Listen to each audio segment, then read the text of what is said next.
성령 강림후 제24주 교회력에 따른 성서일과 성경 봉독이 있겠습니다.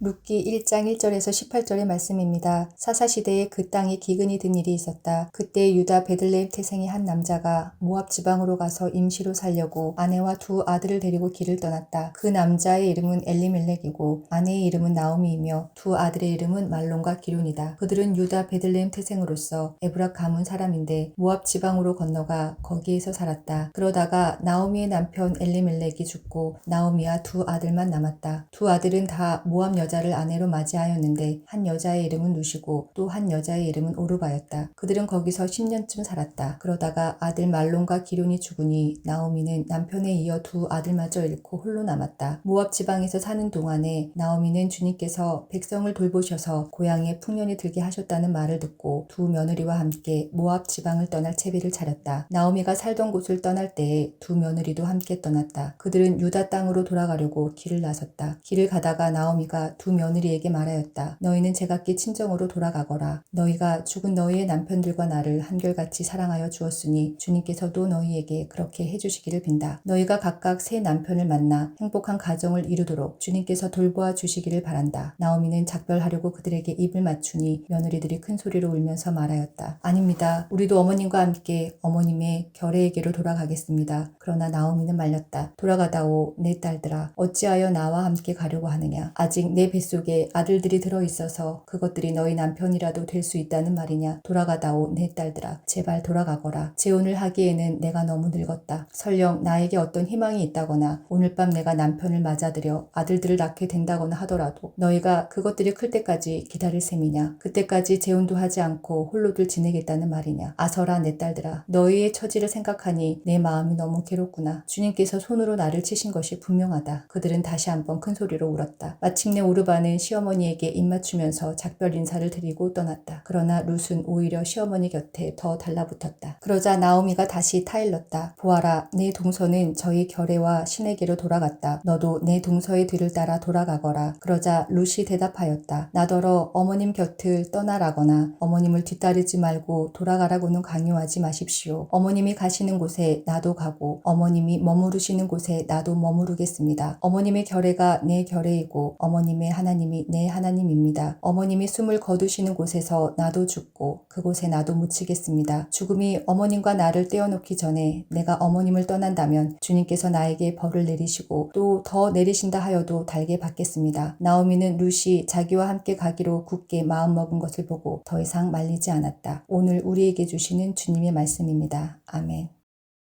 시편 146편의 말씀입니다. 할렐루야 내 영혼아 주님을 찬양하여라. 내가 평생토록 주님을 찬양하며 내가 살아있는 한 내 하나님을 찬양하겠다. 너희는 힘있는 고관을 의지하지 말며 구원할 능력이 없는 사람을 의지하지 말아라. 사람은 숨 한 번 끊어지면 흙으로 돌아가니 그가 세운 모든 계획이 바로 그 날로 다 사라지고 만다. 야곱의 하나님을 자기의 도움으로 삼고 자기의 하나님이신 주님께 희망을 거는 사람은 복이 있다. 주님은 하늘과 땅과 바닷속에 있는 모든 것을 지으시며 영원히 신의를 지키시며 억눌린 사람을 위해 공의로 재판하시며 굶주린 사람에게 먹을 것을 주시며 감옥에 갇힌 죄수를 석방시켜 주시며 눈먼 사람에게 눈을 뜨게 해주시고 낮은 곳에 있는 사람을 일으켜 세우시는 분이시다. 주님은 의인을 사랑하시고 나그네를 지켜주시고 고아와 과부를 도와주시지만 악인의 길은 멸망으로 이끄신다. 시온아 주님께서 영원히 다스리신다. 나의 하나님께서 대대로 다스리신다. 할렐루야. 오늘 우리에게 주시는 주님의 말씀입니다. 아멘.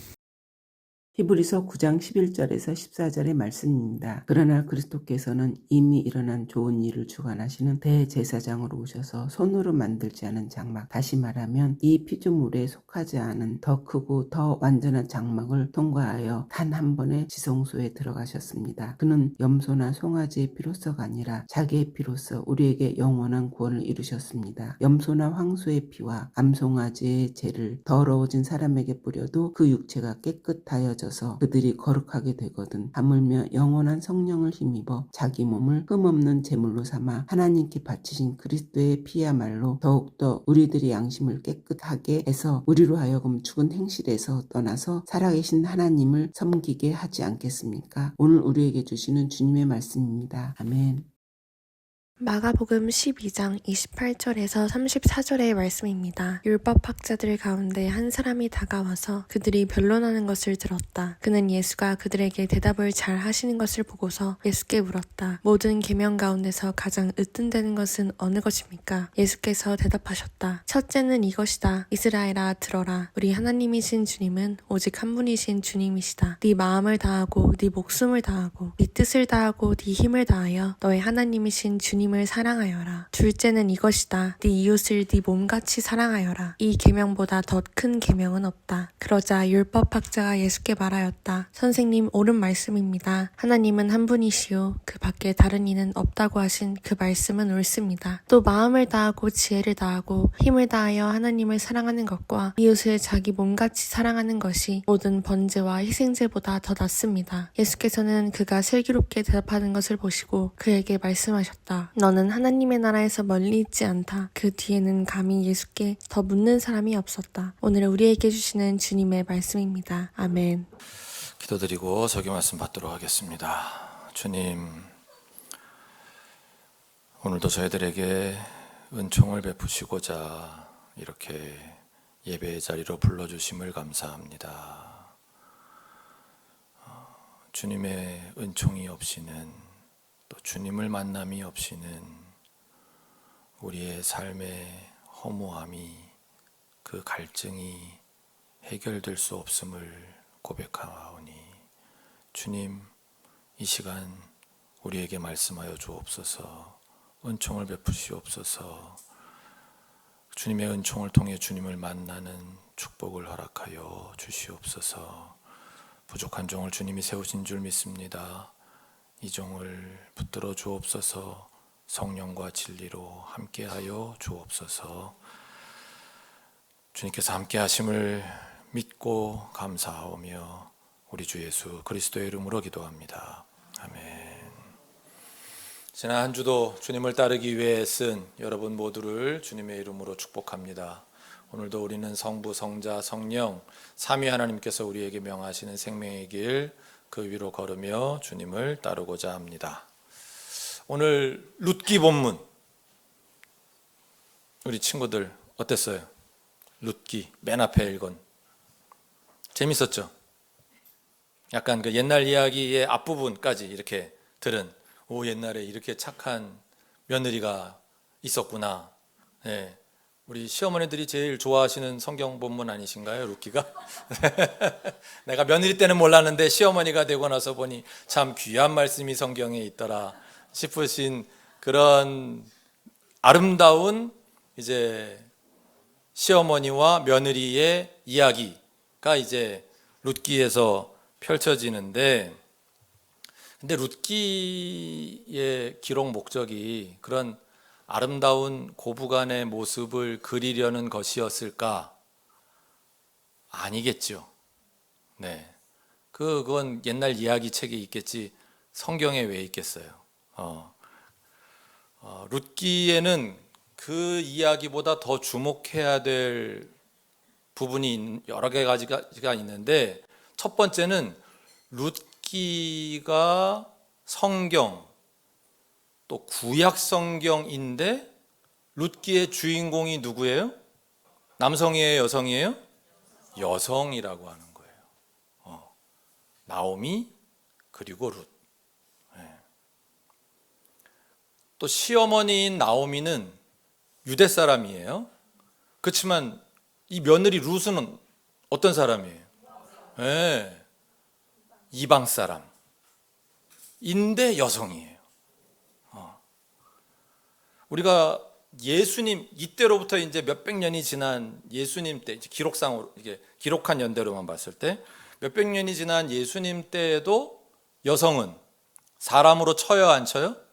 안 쳐요. 굉장히 미안한 말씀이지만 그때까지도 사람 숫자에 여성을 안 집어넣잖아요.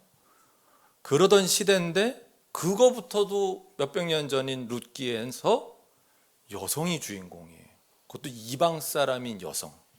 성경 이름도 나오미기가 아니고 룻기예요. 룻기의 내용 혹시 알아요?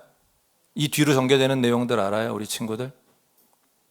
어른들은 다 아시죠? 잘 모르셔도 이건 금세 읽어요. 4장밖에 안 돼가지고 오늘 예배 다음에 읽어보시면 또 너무 재밌는 이야기들이 이렇게 전개가 돼서 금방 읽으실 수 있으니까 꼭 한번 읽어보시기 바라고. 예를 들면 이제 간략하게 추리면 이런 거예요. 오늘 본문 이후로 이제 시어머니와 함께 시어머니의 고향 땅, 자기에게는 남의 나라 유대 땅으로 건너간 룻이, 이 착한 며느리 룻이 우여곡절 끝에 누굴 만나요? 새 남편을 만나요. 근데 이 사람이 아주 잘 사는 사람일세. 그래서 그 사람의 아들을 낳고 잘 먹고 잘 살았는데 그 아들이 또 다윗 왕의 조상이고 막 이런 어마어마한 역사의 주인공이 되었다. 뭐 이런 채 옛날 이야기 읽듯이 우리가 룻기를 읽게 되는데, 아까 말씀드렸던 것처럼 그게 주 포인트는 아니고 룻기에서 이제 이 여성들을 중심으로 어떤 일이 벌어지느냐, 거기에 이제 그 보아스라고 하는 룻의 새 남편이 되는 사람이 또 누군지가 되게 중요한 거예요. 사실은 보아스가 어떤 사람이라고 성경에 소개되고 있죠? 예전 우리가 개역 성경이나 개역 개정에 보면 기업 물을 자라 그랬어요. 무슨 얘기냐면 나오미의 가문에 속한 친척이 된다는 거예요. 그래서 지금 세 번역에서는 집안 사람으로 책임을 져야 하는 사람이 보아스인 거예요. 책임을 진다는 게 무슨 얘기냐면 고대 사회의 개인은 오늘날의 개인하고는 전혀 달라요.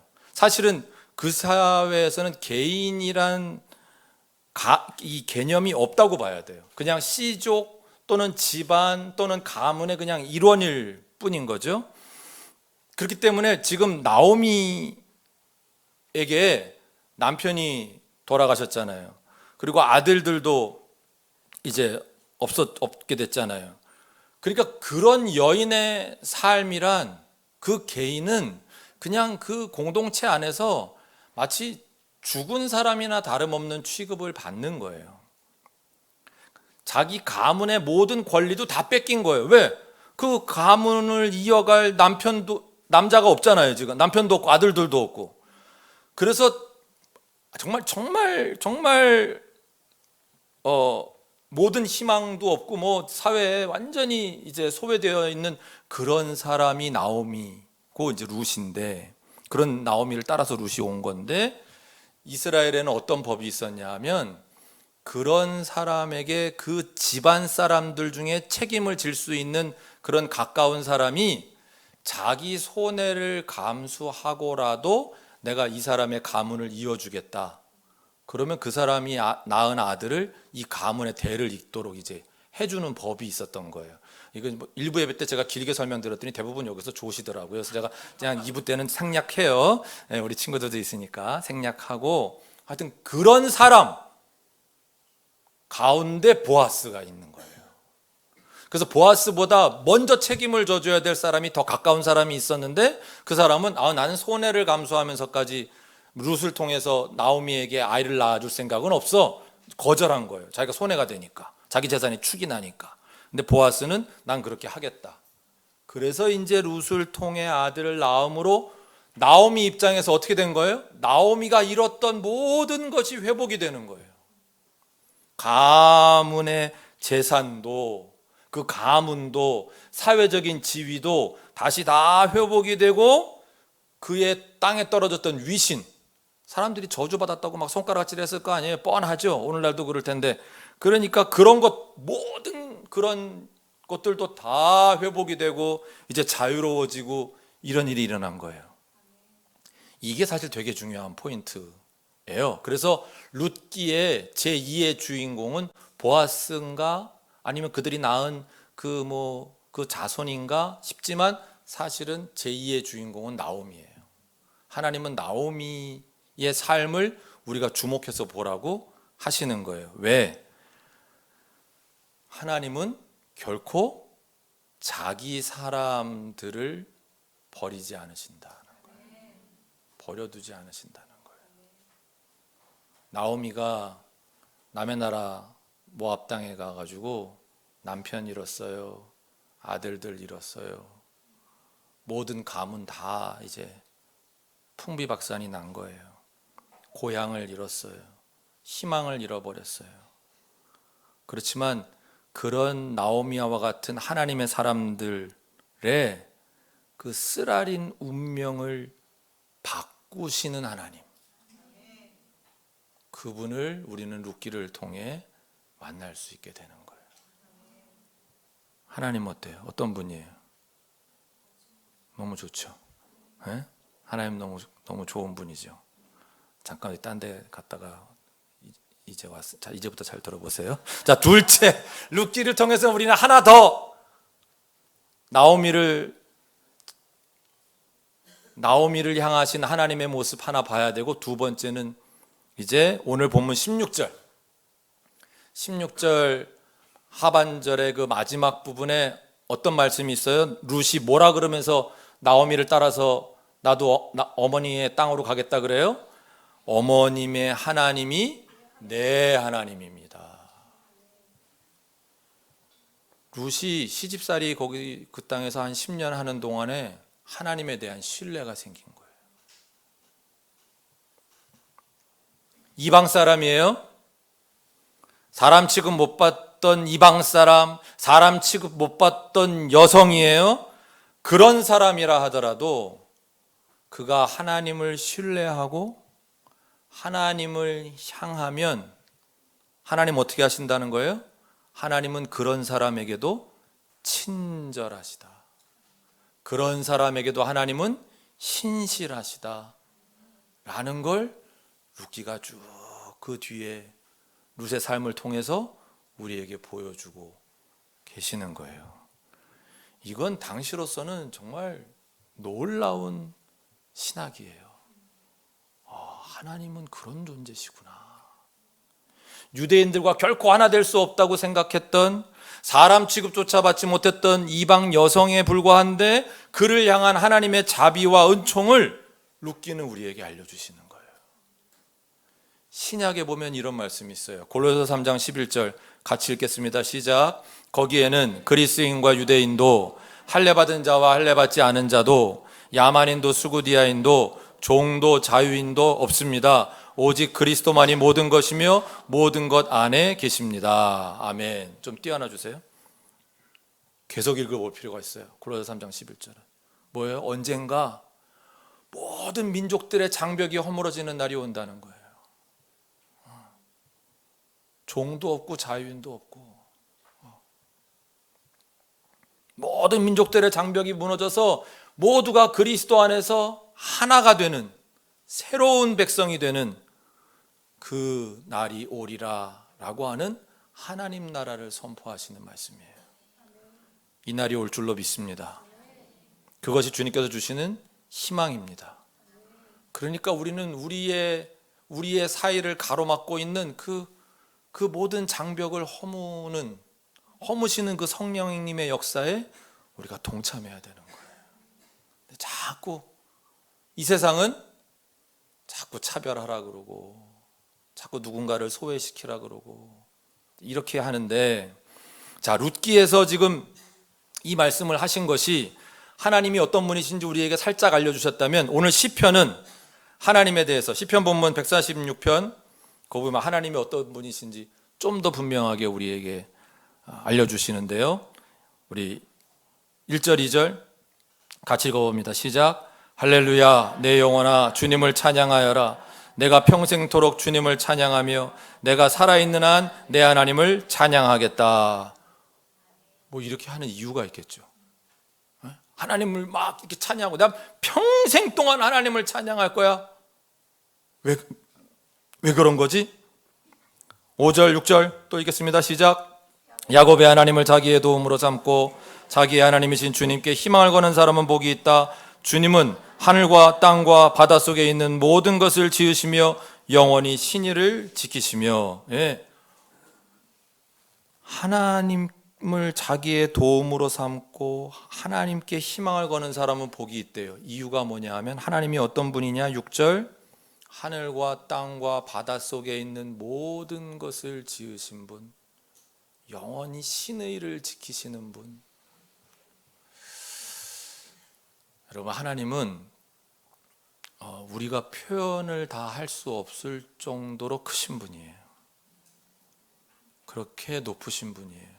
근데 이걸 어떻게 설명하기가 참 어려워요. 여러분, 그 경이로움이라는 감정을 가져보신 적이 있어요? 막 너무 놀라워서 두려움을 느껴본 적이 있어요? 지금 이 과학의 발달과 더불어서 현대인들이 잃어버린 것 중에 그게 경이다라고 말씀하는 신학자들도 있는데, 여러분 그런 경험 있으신가요? 정말 대평원에, 우리나라에 이제 그런 땅이 잘 없는데 뭐 몽골 같은 데 가야 있겠죠. 대평원에, 그래서 하늘이 정말 고대인들의 세계관처럼 하늘이 이렇게 땅 끝까지가 다 하늘인, 그 하늘에서, 그런 땅에서의 밤. 그런데 거기에 별이 수도 없이 별이 박혀 있는 그 하늘을 봤을 때 인간이 느끼는 경이로움. 배를 타고 바다로 나아갔는데 사방을 둘러봐도 바다밖에 보이지 않는 그런 망망대해에 내가 떠 있는데, 저 바다와 그 위에 펼쳐져 있는 하늘 가운데서 나라고 하는 존재가 이렇게 작구나.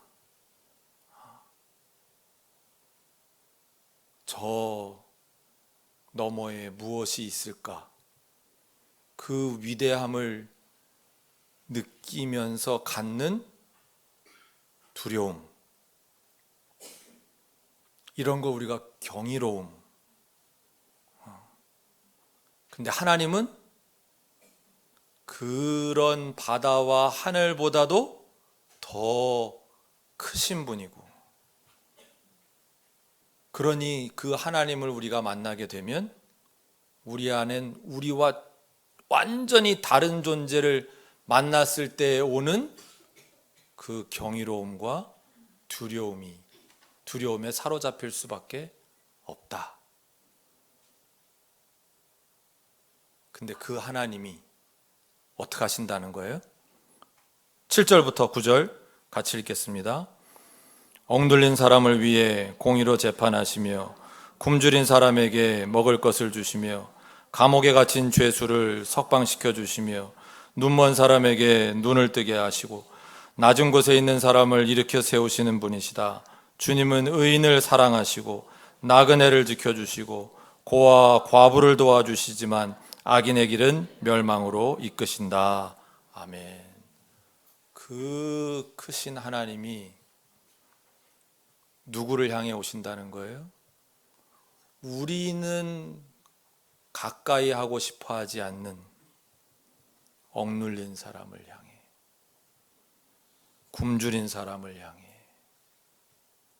갇힌 죄수를 향해, 눈먼 사람에게, 낮은 곳에 있는 사람에게 하나님이 오신다는 거예요. 나그네, 고아, 과부가 누구예요? 이 땅에서 지금 소외받고 있는, 차별과 억압을 받고 있는 그들에게 하나님이 가고 계시다는 거예요. 하나님이 어떤 분이신지를 우리가 조금이라도 알고 있다면 그 분이 이렇게 낮은 곳으로 향하신다라고 하는 것의 의미가, 이게 약간 저로서는 형용 불가의 영역인 거예요. 여러분들이 그냥 마음으로 느끼실 수 있으면 좋겠어요. 그런데 우리 인간은 어때요? 우리는 끊임없이 높아지려고 해요. 높아지려고 싸우고 우리는 더 커지려고 싸우고. 그런데 정말 높으신 분, 정말 크신 분은 이렇게까지 내려오시려고 하고. 어쩌면 그래서 우리는 하나님을 만날 수 없는지도 모르겠어요. 서로 방향이 너무 달라서.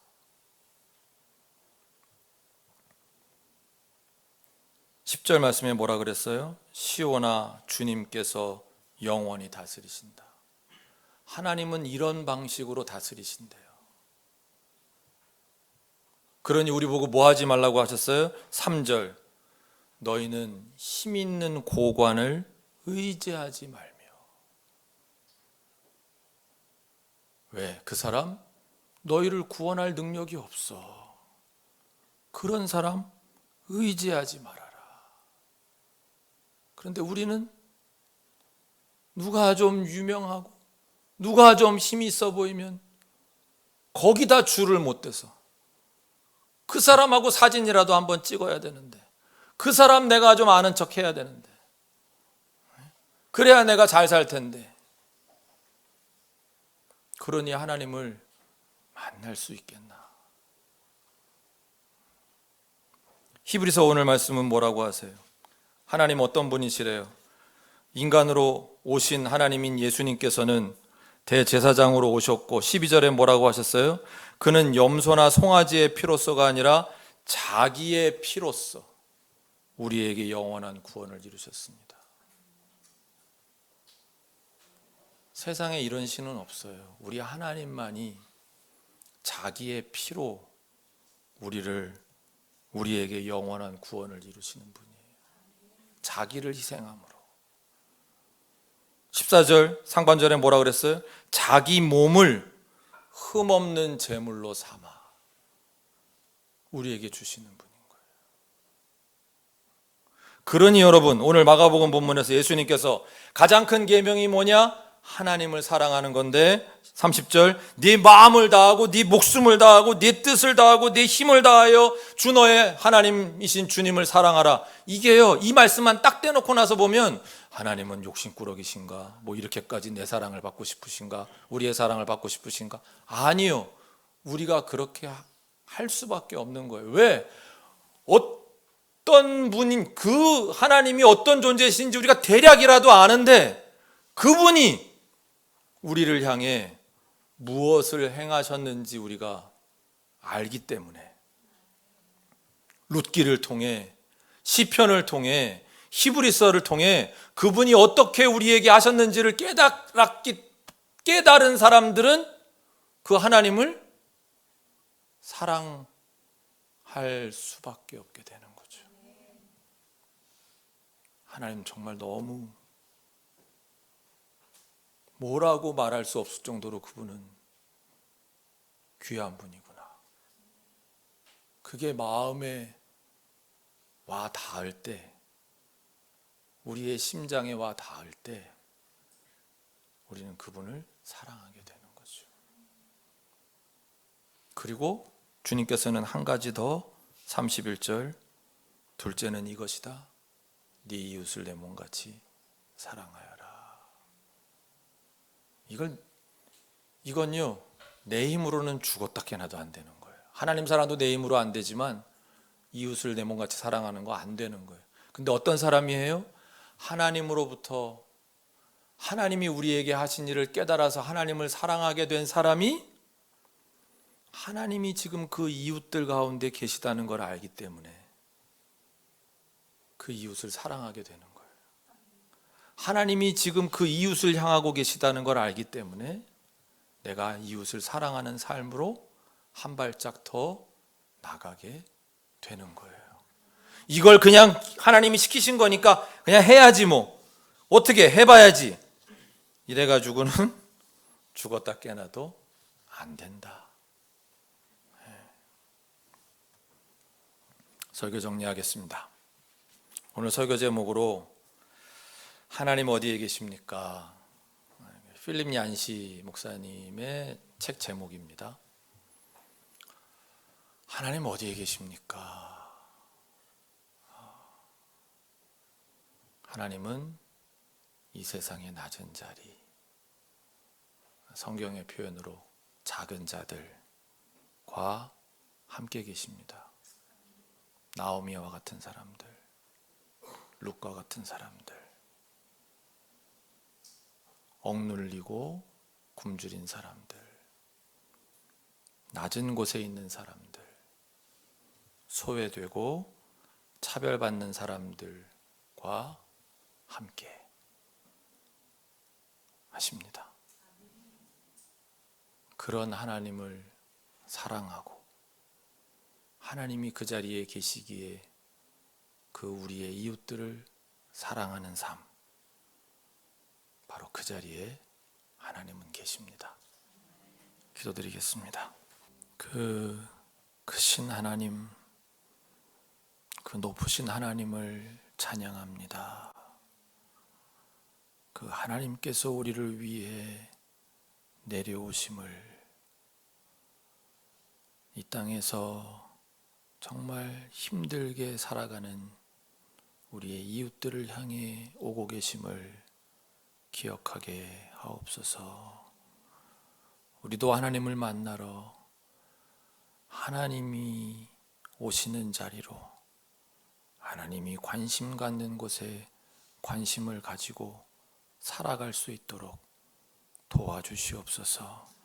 하나님을 만나는 것만이 내 삶의 그 깊은 허무함을, 그 깊은 결핍을 채울 수 있는 길임을 기억하고 하나님을 만나기 위해 하나님이 계신 자리로 나아갈 수 있는 믿음과 용기를 더하여 주시옵소서. 우리 주 예수 그리스도의 이름으로 기도합니다. 아멘.